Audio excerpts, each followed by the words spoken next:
हम स्टार्ट कर रहे हैं नेशनल करिकुलम फ्रेमवर्क 2005 एनसीएफ 2005 राष्ट्रीय पाठ्यचर्या 2005 के बारे में। ये हमारा एक टॉपिक है। एक मैंने कुछ लिखा है यहाँ पे, उससे प्रारंभ करूंगा। रविंद्रनाथ टैगोर की एक निबंध है सभ्यता और प्रगति से, क्योंकि ये सारे का सारा जो पाठ्यचर्या है वो इस विचार से ही प्रेरित है जो इसमें दिया गया है। उसको मैं पढ़ना चाहूंगा, उसके बाद हम एनसीएफ के बारे में बात करेंगे। इसमें टैगोर कहते हैं, जब मैं बच्चा था तो छोटी छोटी चीजों से अपने खिलौने बनाने और अपनी कल्पना में नए नए खेल इजाद करने की मुझे पूरी आजादी थी। मेरी खुशी में मेरे साथियों का पूरा हिस्सा होता था, बल्कि मेरे खेलों का पूरा मजा उनके साथ खेलने पर निर्भर करता था। एक दिन हमारे बचपन के स्वर्ग में वयस्कों की बाजार प्रधान दुनिया से एक प्रलोभन ने प्रवेश किया। एक अंग्रेज दुकान से खरीदा गया खिलौना हमारे एक साथी को दिया गया। वह खिलौना कमाल का था, बड़ा और मानो संजीव। हमारे साथी को उस खिलौने पर घमंड हो गया और अब उसका ध्यान हमारे खेलों में इतना नहीं लगता। वह उस कीमती चीज को बहुत ध्यान से हमारी पहुंच से दूर रखता था। अपने इस खास वस्तु पर इटलाता। वह अपने अन्य साथियों से खुद को श्रेष्ठ समझता था, क्योंकि उनके खिलौने सस्ते थे। मैं निश्चित तौर पर कह सकता हूं कि अगर वह इतिहास की आधुनिक भाषा का प्रयोग कर सकता तो वह यही कहता कि वह उस हास्यास्पद रूप से श्रेष्ठ खिलौने का स्वामी होने की हद तक हमसे अधिक सभ्य था। अपनी उत्तेजना में वह एक चीज भूल गया। ये मूल है इसका। अपनी उत्तेजना में वह एक चीज भूल गया, वह तथ्य जो उस वक्त उसे बहुत मामूली लगा था, कि प्रलोभन में एक चीज ऐसी खो गई जो उसके खिलौने से कहीं अधिक श्रेष्ठ थी। एक श्रेष्ठ और पूर्ण बच्चा। उस खिलौने से महज उसका धन व्यक्त होता था, बच्चे की रचनात्मक ऊर्जा नहीं। न ही उसके खेल में बच्चे का आनंद था और न ही उसके खेल की दुनिया में साथियों का खुला निमंत्रण।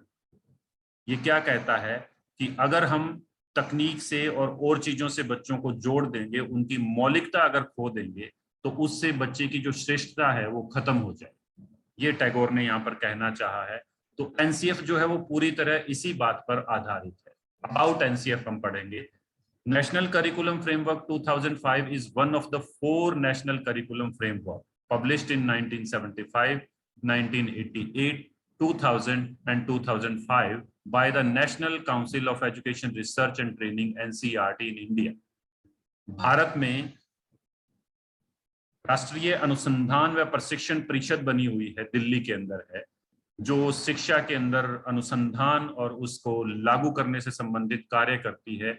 उसने अब तक 4 राष्ट्रीय पाठ्यचर्या दी हैं। पहली 1975 में, दूसरी 1988 में, तीसरी 2000 में और ये 2005 में। उनमें से दी गई चौथी पाठ्यचर्या थी। यह कहना चाहता है, the framework provides the framework for making syllabi text book and teaching practice within the school education programme in India. ये जो पाठ्यचर्या थी, ये जो फ्रेमवर्क दिया गया था, ये क्या करता है, किस पर इसने अपना जो विचार दिया। एक तो सिलेबस कैसे बनाना है, पाठ्यक्रम बनाना कैसा होना चाहिए, पाठ्य पुस्तकें कैसी होनी चाहिए, और टीचिंग प्रैक्टिस अध्ययन अध्यापन की जो प्रक्रिया कक्षा में चलती है वो संपूर्ण भारत के जो शिक्षा के केंद्र हैं, स्कूल एजुकेशन है, उसमें कैसी चलनी चाहिए, उसके बारे में इसने अपने विचार दिए।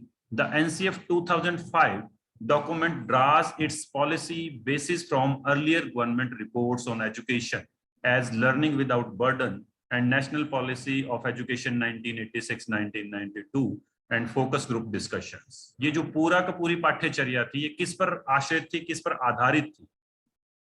2-3 रिपोर्ट इन्होंने दी है। एक है लर्निंग विदाउट बर्डन, बोझ के बिना सीखना या अधिगम। ये एक पेपर आया था, अगर उसको पढ़ने का कभी मौका मिले तो आप देखना, दोनों भाषाओं में गूगल के ऊपर उपलब्ध है, लर्निंग विदाउट बर्डन। और ये हमें एक विचार देगा कि हम किस तरह से ज्यादा बेहतर तरीके से बच्चों को पढ़ा सकते हैं बिना उन पर दबाव दिए। राष्ट्रीय शिक्षा नीति 1986, प्रोग्राम ऑफ एक्शन 1992, और कुछ फोकस ग्रुप की डिस्कशंस हुई, उनके ऊपर ये पूरा का पूरा जो डॉक्यूमेंट था ये आधारित था। आफ्टर वाइड रेंजिंग डेलिब्रेशंस, बहुत सारी मीटिंग करने के बाद 21 national focus group position papers have been developed under the aegis of NCF 2005. 21 national focus group बनाए गए, राष्ट्र के अंदर 21 ऐसे ग्रुप बनाए गए जिन्होंने इसके विभिन्न मुद्दों पर अपने पेपर प्रस्तुत किए। और उसके बाद जो ये NCF 2005 था, राष्ट्रीय पाठ्यचर्या 2005 थी, उसका विकास किया गया। The state of art position paper provided input for formulation of NCF 2005. The document and its offshoot textbooks have come under different forms of review in the press. जब ये विचार विमर्श हुआ, उसके बाद ये जो डॉक्यूमेंट था ये टेक्स्ट बुक के रूप में या प्रिंट फॉर्म में प्रेस के अंदर रिव्यूज के लिए दिया गया। और ये जो हम बात कर रहे हैं पोजीशन पेपर्स की, ये भी NCERT की साइट के ऊपर अवेलेबल है अगर आप देखना चाहें तो। NCF 2005 has been translated into 22 languages and has influenced the syllabi in 17 states. ये जो राष्ट्रीय पाठ्यचर्या थी 22 भाषाओं में इसका अनुवाद किया और लगभग इसने 17 राज्यों के पाठ्यक्रम को प्रभावित किया। 17 राज्यों ने इसके आधार पर अपने जो सिलेबस था, अपनी जो किताबें थी और अपने जो अध्ययन अध्यापन के तरीके थे विद्यालय के अंदर, उनको बदला, उनको रूपांतरित किया। The NCERT gave a grant of rupees 10 lakh to each state to promote NCF in the language of the state and to compare its current syllabus with the syllabus proposed, so that a plan of future reforms could be made. NCERT ने हर राज्य के लिए 10 लाख का एक अनुदान राशि निर्धारित की कि कोई भी राज्य अगर उसको अपनी स्थानीय भाषा में अनुवादित करना चाहता है और उसको लागू करना चाहता है तो NCERT उसको 10 लाख रुपए देगी। Several states have taken up this challenge. कुछ राज्यों ने इस चैलेंज को एक्सेप्ट किया, इस चुनौती को स्वीकारा और उन्होंने इसको अनुवादित किया और लागू किया। This exercise is being carried out with the involvement of state councils of education research and training SCERT, Haryana का गुड़गांव में है, उनके साथ मिलकर ये काम किया गया। The District Institute of Education and Training diet, Sirsa की डाइट डिंग के अंदर है, उनके साथ मिलकर इस कार्य को आगे बढ़ाया गया। अब हम बात करते हैं इसके की पॉइंट्स क्या थे, अबाउट में ही है। National curriculum frameworks 2005 the document provide, वही चीज की सिलेबस, टेक्स्ट बुक और टीचिंग प्रैक्टिस पर अपना प्रकाश डालता है। चौथा पाठ्यचर्या है। इसके जो चेयरमैन थे वो प्रोफेसर यशपाल थे, जो UGC के चेयरमैन भी रहे हुए हैं और बहुत ही रिनोन्ड, जाने माने एक शिक्षाविद हैं भारत के अंदर। इसके ऊपर 1986 की शिक्षा नीति, plan of action 1992, report on learning without burden और NCF 2000 का बहुत प्रभाव देखने को मिलता है। NSCs comprise 35 members including scholars, principals and teachers, NGO representative and NCERT faculty. इसको बनाने के लिए जो कमेटी बनाई गई थी 35 लोग थे, जिसमें कुछ स्कॉलर थे, कुछ प्राचार्य थे, कुछ अध्यापक थे और कुछ NGO के लोग थे। उन्होंने मिलकर इसको बनाया। टोटल 21 नेशनल फोकस ग्रुप जो थे वो इसके अंदर कार्य करते रहे और इसको 22 भाषाओं के अंदर रूपांतरित किया गया। This document seeks to provide a framework within which teachers and schools can choose and plan experiences that they think children should have. ये डॉक्यूमेंट जो है वो एक इस तरह की फ्रेमवर्क देता है, इस तरह का एक ढांचा देता है जिसमें अध्यापक और विद्यालय मिलकर इस पर योजना बनाते हैं कि बालक को किस तरह के अनुभव प्रदान करने हैं। In order to realise educational objectives, the curriculum should be conceptualised as a structure that articulates required experience. शैक्षिक उद्देश्यों की प्राप्ति करने के लिए पाठ्यक्रम को इस तरह से तैयार किया गया कि जो बालक से हम अनुभव चाहते हैं उस तरह के अनुभव उनको प्रदान किए जाएं। For this, it should address some basic questions. इस चीज को पूरा करने के लिए कुछ आधारभूत प्रश्नों को ये एड्रेस करता है, उनको वो समझाने की कोशिश करता है। पहला प्रश्न है, what educational purpose should be school seeks to achieve? शिक्षा के द्वारा विद्यालय कौन सा जो पर्पज है, कौन सा जो उद्देश्य है जिसको वो अचीव कर लेना चाहता है, प्राप्त कर लेना चाहता है। शायद ही कोई विद्यालय ऐसा सोचता हो, क्योंकि शिक्षा का उद्देश्य होता है व्यक्तित्व परिवर्तन करना, समाज की जो वांछित अपेक्षाएं हैं उनको पूरा करना। और जिस तरह का ढांचा वर्तमान में हम देख रहे हैं, मेरे को लगता है दोनों चीजें जो है विपरीत चल रही। हम वैसे नागरिक, वैसे स्किल्ड जो मैन पावर है वो देने में सक्षम नहीं है जिस तरह की समाज को आवश्यकता है। दूसरा, what educational experience can be provided that are likely to achieve these purposes? इन उद्देश्यों को जो पहले प्रश्न में पूछा गया है पूरा करने के लिए किस तरह के शैक्षिक अनुभव बच्चे को दिए जाने चाहिए, ये 2005 की पाठ्यचर्या जो है इस पर अपने विचार रखती है। तीसरा, how can these educational experiences be meaningfully organised? इन शैक्षिक अनुभवों को हम अर्थपूर्ण तरीके से कैसे आयोजित कर सकते हैं, कैसे उनको हम करके दिखा सकते हैं, इसके ऊपर भी ये बात करता है। और चौथा है, how do we ensure that these educational purposes are indeed being accomplished? और ये जो चौथा क्वेश्चन ये कहता है कि ऐसे कौन से शैक्षणिक कार्य होंगे जिनके द्वारा हम इन चीजों को प्राप्त कर सकते हैं। ये 4 मूल मुद्दे थे जिनको इसने एड्रेस करने की कोशिश की एनसीएफ 2005। अब बात करते हैं नीड ऑफ एनसीएफ 2005, आवश्यकता क्यों महसूस हुई। इससे पहले कुछ चीजें देखने को मिली विद्यालय या जो हमारी विद्यालय शिक्षा है, बच्चों की जो मैं क्या कहूँ आउटपुट आ रही है उसमें, या समाज में किस तरह की चीजें हो रही है उनको लेकर। पहला था हैवी स्कूल बैग्स। आप सबने झेला होगा, आप भी बच्चे झेल रहे हैं। विद्यालय के अंदर किताबों के नाम पर बहुत बड़ा वजन बच्चे की पीठ पर लाद दिया जाता था। उनका पर्पज क्या था, उनका उद्देश्य क्या था, वो कैसे पढ़ी जानी चाहिए, वो कैसे पढ़ाई जानी चाहिए, उनके अंदर क्या विचार हैं, उन चीजों को ध्यान में रखना इसका पहला उद्देश्य था। दूसरा, distance between school and home. घर और विद्यालय में दूरी, दूरी का मतलब दूर स्थापित नहीं है। जो बालक का सामाजिक जीवन है, जो घर का जीवन और विद्यालय जीवन है, ये दोनों सुमेलित नहीं हो रहे थे। जो विद्यालय के अनुभव हैं वो बच्चे को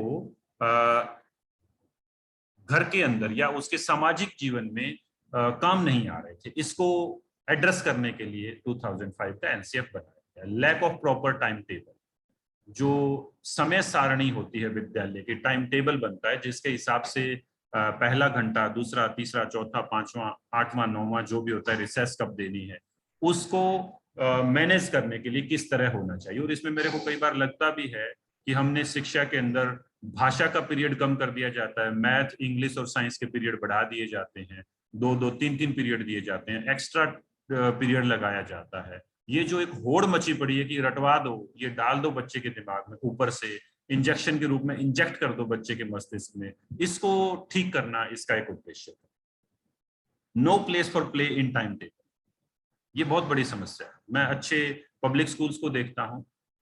इस बारे में मैं कहूँगा कि जो हरियाणा सरकार है उन्होंने एक योजना चलाई थी, bagless school, bagless Saturday, joyful activity वाला डे था सैटरडे। वो इसके अंदर एक बहुत बड़ा क्रांतिकारी परिवर्तन था जिसको अगर इफेक्टिवली लागू किया जाता तो शायद बच्चों का विद्यालय से जो जुड़ाव था और अध्ययन अध्यापन की प्रक्रिया और अधिगम की प्रक्रिया और ज्यादा बेहतर हो सकती थी। तो इसका एक उद्देश्य यही था कि टाइम टेबल में खेलने के लिए कोई समय नहीं। जब बच्चा 8 बजे आता है, 2 से 2:30 बजे या 3 बजे जाता है, तो वो उस समय तक सिर्फ पढ़ता ही रहता है। उसको भी कहीं ना कहीं बदलना। ओनली रोट लर्न, सिर्फ स्मरण आधारित जो अधिगम था, बटन दबाओ, बच्चा एक मशीन की तरह, कंप्यूटर की तरह आपके सामने चीजें प्रस्तुत कर दे, इस पर सारी व्यवस्था टिकी हुई थी, अब भी टिकी हुई है। और जो इससे हटकर चलते हैं वही एक टाइम के बाद जाकर कामयाब होते हैं। रोट लर्निंग वाले अंक ले लिए, परफॉर्म करके दिखाना है, पूछ लो बता देगा, करके दिखाना है नहीं कर पाएगा, इसको हटाना भी इसका एक उद्देश्य है। नॉलेज मीन्स ओनली इंफॉर्मेशन, ज्ञान का नाम सिर्फ और सिर्फ सूचना रह गया। सूचना ज्ञान नहीं है, ज्ञान कुछ अलग है। उस पर हम एक दिन एक क्लास अलग से करेंगे, मैं बताऊंगा शिक्षा और विद्या में अंतर पे हम बात करें। अगला है no connection between text book and outside of life, जिसकी हम बात कर रहे थे, स्कूल और होम की बात। बच्चे को जो विद्यालय में पढ़ाया जाता है उसका उसके जीवन में कोई सार्थक उपयोग नहीं होता, क्योंकि उसको अनुभव नहीं सिखाया जाता। उसको सिर्फ दिमाग में डाल दिया जाता है सूचनाओं के रूप में, और जब भी हम किसी चीज को व्यवहार में लाना चाहते हैं उसको सूचनाओं के द्वारा संभव नहीं हो सकता तब तक जब तक वो उनकी आदत का हिस्सा ना हो जाए। अगला है no social issues including in text book. सामाजिक जो मुद्दे होते हैं या मुद्दे थे वो भी टेक्स्ट बुक में ज्यादातर जो है वो इसमें शामिल नहीं थे। Lack of proper guidelines for examination. परीक्षाओं के लिए भी कोई अच्छी तरह से जो दिशा निर्देश थे वो नहीं थे, उसको भी एड्रेस करना एनसीएफ 2005 का एक उद्देश्य है। Only paper pen examination is for classroom promotion. एक कक्षा से दूसरी कक्षा में बच्चे को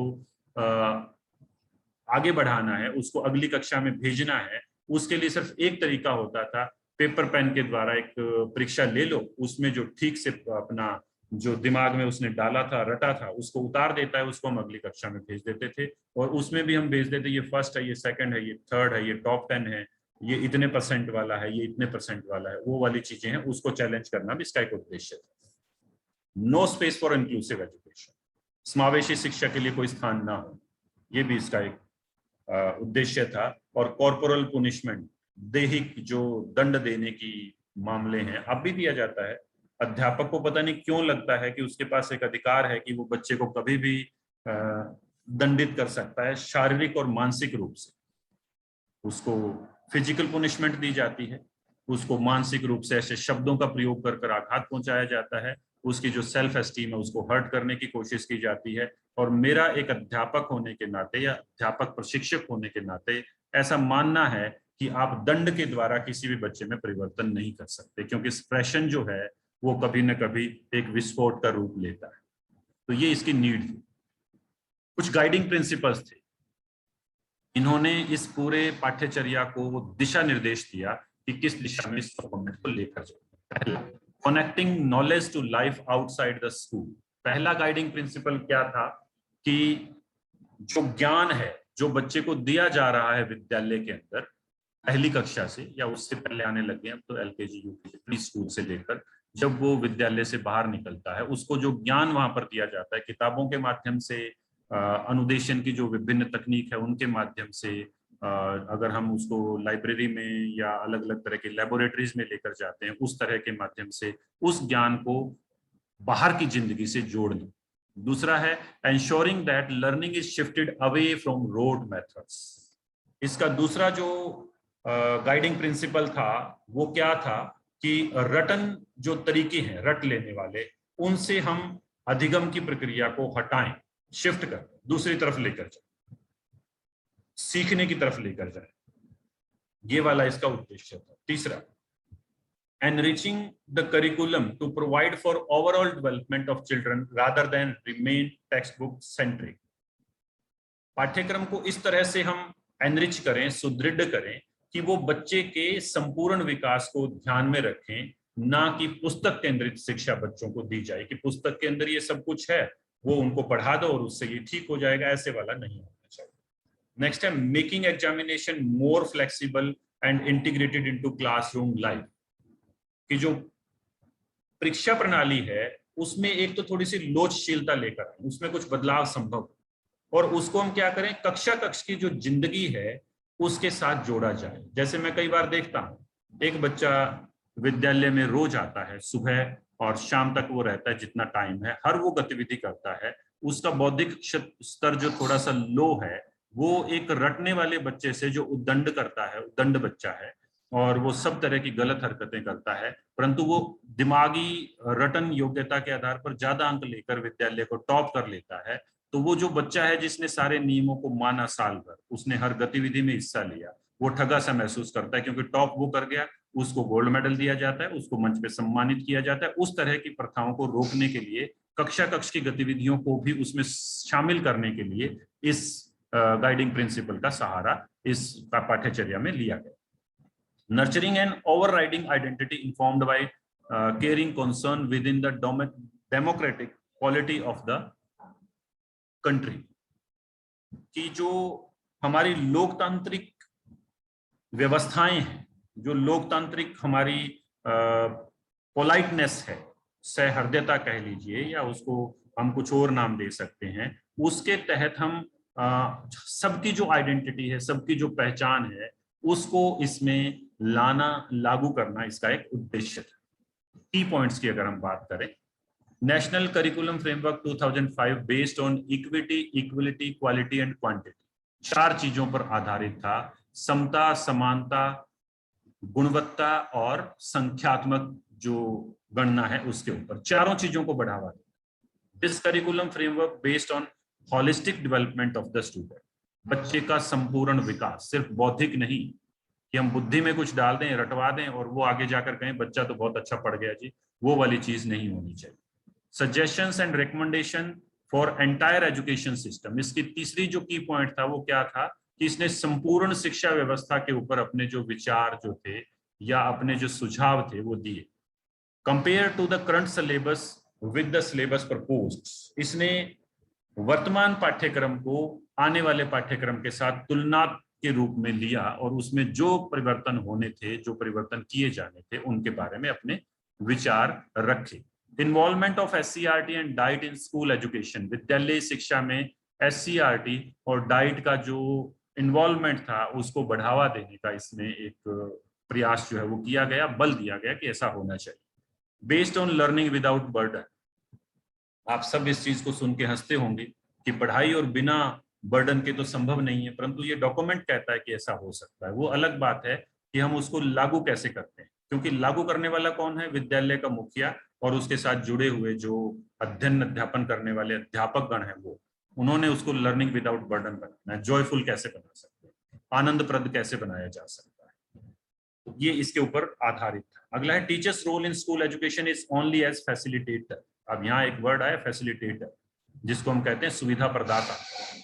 अध्यापक की भूमिका जो है वो केवल और केवल इतनी है कि वो उस बच्चों को सुविधा दे, उनके विकास में बाधक ना बने, उनपे अनावश्यक जो दबाव है वो ना बनाए, परंतु अध्यापक जो है वो क्या चाहता है कि शिक्षा व्यवस्था सारी मेरे इर्द गिर्द घूमनी चाहिए। ये अध्यापक का अहम बन गया है। सबसे अच्छा बच्चा कौन है विद्यालय का? जो कोई प्रश्न ना पूछे, अध्यापक या प्रबंधक समिति या हेड मुखिया जो है वो कहे वो करे। और सबसे बुरा बच्चा कौन है? जो अध्यापक से प्रश्न पूछ ले। तो वो फैसिलिटेटर तो ना हुआ, वो तो कुछ और हुआ। तो अध्यापक की जो भूमिका है वो फैसिलिटेटर की होनी चाहिए। इस डॉक्यूमेंट ने ऐसा कहा। This approach is based on constructive approach. ये बहुत बड़ी बात है। कंस्ट्रक्टिव होता है कि कुछ नया बनाना। ये क्या अप्रोच है? बच्चे को सिर्फ ऐसा ज्ञान देना ही नहीं है, वो ज्ञान के सृजन का हिस्सा होना चाहिए। ज्ञान जब निर्माण हो रहा है वो उसके साथ प्रयोग करके अपने आधार पर सीख पाए कि ये जो दिया गया है वो ठीक है या नहीं। और वो कब होगा? जब बच्चा उसको अनुभव कर पाए। नेक्स्ट है children to be able to participate in productive work.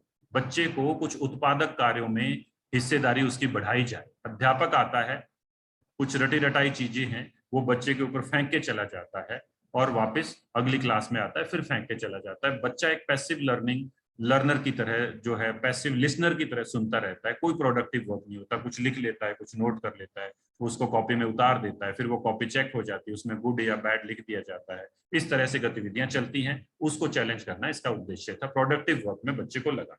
Create joyful learning environment in classroom. बच्चे के जो कक्षा है उसके अंदर का जो वातावरण है उसको आनंदप्रद बना। वो सीखे तो आनंद से सीखे, और आनंद से की गई जो चीजें हैं वो हमें ज्यादा स्थायी रहती हैं, ज्यादा अच्छी रहती हैं, और वो ज्यादा अच्छे तरीके से हम उसको आत्मसात कर सकते हैं। Develop of self reliance and dignity of the individual in students. Self reliance क्या है? आत्मनिर्भरता की भावना। अब आप बीएड करने वाले हैं और बीएड हो जाएगी कुछ दिनों बाद, परीक्षा के बाद, द्वितीय वर्ष में है, और इसके बाद अगर अब आपको कह दिया जाए आप अपनी आजीविका खुद चलाइए, तो शायद आपको एक भय लगेगा कि मैं कैसे कर पाऊंगी। और ये था विद्यालय के बच्चों के लिए कि वो आत्मनिर्भरता की भावना उनमें आए, वो अपनी आजीविका, अपना खर्चा खुद चला पाए, ऐसे उनके अंदर फीलिंग दे। और डिग्निटी, आत्मसम्मान की भावना भी उनके अंदर विकसित करें। नेक्स्ट है addressing the most vulnerable girls, SC ST below poverty. ये कुछ वर्ग हैं, लड़कियों का वर्ग, SC ST का वर्ग, और गरीब तबके के जो लोग हैं उनको एड्रेस करना, उनको शिक्षा व्यवस्था के अंदर लाना। ये कुछ इसके की पॉइंट्स थे। अब बात आती है provisions for equity, equality and gender issues in NCF 2005। क्योंकि जेंडर का पेपर है, इसमें हम कुछ बात करेंगे। पहला इनको भी उसके अंदर डिस्कस किया गया। पहला क्या था? Disadvantages in education. शिक्षा के अंदर कुछ अलाभ की स्थिति है, arising from inequalities of gender, caste, language, culture, religion, or disabilities need to be addressed directly, not only through policies and schemes, but also through the design and selection of learning tasks and pedagogical practices right from the period of early childhood. कि शिक्षा में कुछ अलाव की स्थिति है वो किससे पैदा होती हैं? लिंग से। ये लड़का है, ये लड़की है, इसकी ये जाति है, इसकी ये भाषा है, इसकी ये संस्कृति है, इसका ये धर्म है, इसके अंदर ये अयोग्यता, इसकी आंख ठीक नहीं है, इसका कान ठीक नहीं, इसके पैर ठीक नहीं, इसको नहीं पढ़ा सकते। उनको सिर्फ नीतियों में नहीं लाना है, योजनाओं में नहीं लाना है, बल्कि उसको अभ्यास में लाना है। और वो कहां से लाना है? जब प्रारंभिक अवस्था में बच्चे की शिक्षा प्रारंभ होती है, वहां से। ये पहला पॉइंट इसके अंदर दिया गया। मतलब विद्यालय के अंदर इंक्लूसिव एजुकेशन लेकर आइए, विद्यालय के अंदर सभी जाति, धर्म, लिंग, भाषा, संस्कृति के लोगों को पढ़ाइए, ये लागू करना चाहिए। दूसरा, unequal gender relations are not only perpetuate domination but also create anxiety and stunt the freedom of both boys and girls to develop their human capacities to their fullest. ये कहता है कि अनइक्वल जेंडर रिलेशंस, लड़कियों के साथ अलग तरह का व्यवहार, लड़कों के साथ अलग तरह का व्यवहार, इससे सिर्फ डोमिनेशन, अधिकार भाव ही पैदा नहीं होता, परंतु लोगों की जो स्वतंत्रता है उसका भी हनन होता है। तो इसलिए क्या करना चाहिए? इसके द्वारा जो लड़के और लड़कियां हैं वो अपने जीवन को पूरी तरह नहीं जी सकते। It is in the interest of all to liberate human being from the existing inequalities of gender. इसलिए ये डॉक्यूमेंट क्या कहता है कि दोनों तरह के जेंडर को, जो लिंग आधारित असमानताएं हैं, उनसे मुक्त कर दिया जाए। व्यवहार बदलना पड़ेगा विद्यालय को, अध्यापकों को, नीति निर्धारकों को, समाज को। अगला है, a common school system will be adopted as a national system of education. इसमें भी बड़े विभेद हैं। एक सरकारी स्कूल का बच्चा है, एक प्राइवेट स्कूल जो ठीक ठाक सा है उसका बच्चा है, एक अच्छे पब्लिक स्कूल का बच्चा है, एक दिल्ली के नजदीक नोएडा वाले इलाके का बच्चा है, एक सीबीएसई पढ़ने वाला बच्चा है, एक हरियाणा बोर्ड पढ़ने वाला बच्चा है, एक पंजाब बोर्ड पढ़ने वाला बच्चा है। उन सब के ज्ञान के स्तर में, उनकी उपलब्धि के स्तर में, उनके स्किल के स्तर में अंतर देखने को मिलता है। इसलिए कहा गया कि एक नेशनल एजुकेशन सिस्टम को डेवलप किया जाए, अडॉप्ट किया जाए, अपनाया जाए। That is founded on the ideals and values of the constitution of India. और वो किस पर आधारित होना चाहिए? हमारे संविधान के जो आदर्श हैं और मूल्य है उस पर आधारित होना चाहिए। And which has the capacity to provide education of a comparable quality to all children in an equitable manner is respective to their caste, creed, gender, class और location। और वो जो व्यवस्था होगी वो बच्चों को रंग, जाति, धर्म, लिंग, स्थान, इनसे हटकर एक जैसी शिक्षा, गुणवत्तापरक शिक्षा प्रदान करने का प्रयास करें। It is important to recognize that adolescents need social and emotional support that may be require reinforcement of norms of positive behavior। जो adolescents हैं उनकी सामाजिक और जो मनोवैज्ञानिक उनकी आवश्यकताएं हैं, उनको संवेगात्मक जो आवश्यकताएं हैं उनको सपोर्ट देने की आवश्यकता है। और वो कैसे होगी? सकारात्मक व्यवहार से। एक्विजिशन ऑफ स्किल्स, उन्होंने कुछ कौशल सीखने हैं, उसको भी हम सकारात्मक व्यवहार से कर सकते हैं। अन्यथा क्या होगा? रिस्की सिचुएशंस पैदा होंगी जो अब समाज में हो भी रही। The science curriculum must be used an instrument for achieving social change. विज्ञान को समाज में परिवर्तन करने वाले एक कारक के रूप में प्रयोग में लाया जाए। In order to reduce the divide based on economic class, gender, caste, religion and region. किस किस चीज को ये हटा सकता है? आर्थिक आधारों को, आर्थिक जो स्तर है, लिंग आधारित भेदभाव है, जाति आधारित भेदभाव है, धर्म के आधार पर है और क्षेत्र के आधार पर, उनको ये खत्म कर सकता है। We must use textbook as one of the primary instrument for equity, since for a great majority of school-going children, as also for their teachers, it is the only accessible and affordable resource for education। ये कहते हैं कि पुस्तकें जो हैं वो प्राथमिक हमारे पास साधन है जिनसे हम समता और समानता की बात कर सकते हैं, क्योंकि हर बालक के पास ये उपलब्ध होती है। तो इसमें बदलाव आना चाहिए, इसको सब बच्चों के लिए अफोर्डेबल बनाएं और उसके अंदर हम ऐसी चीजें डालें जो इक्विटी और इक्वलिटी की बात करें। Gender concerns need to be addressed in terms of making the perspectives of women integral to the discussion of any historical event and contemporary concerns. इतिहास के जितने मुद्दे हैं अगर उनको उठाकर देखा जाए वो पुरुषवादी ज्यादा है, तो जेंडर इश्यूज को हिस्टोरिकल और कंटेम्परेरी कंसर्न्स में शामिल किया जाए। ऐतिहासिक और आने वाले भावी जो मुद्दे। This requires an epistemic shift from patriarchal preconceptions that inform much of the social studies at present। अभी तक पितृसत्तात्मक जो सोच है वो हमें सोशल स्टडीज में देखने को मिलता है, इसको बदलना पड़ेगा और उसको कहां लेके जाना पड़ेगा, लिंग समानता की तरफ लेकर जाना पड़ेगा। The language use should be gender sensitive. जो भाषा प्रयोग में लाई जाती है वो लिंग संवेदनशील होनी चाहिए। Teaching method should be in A participative and discussion oriented mode.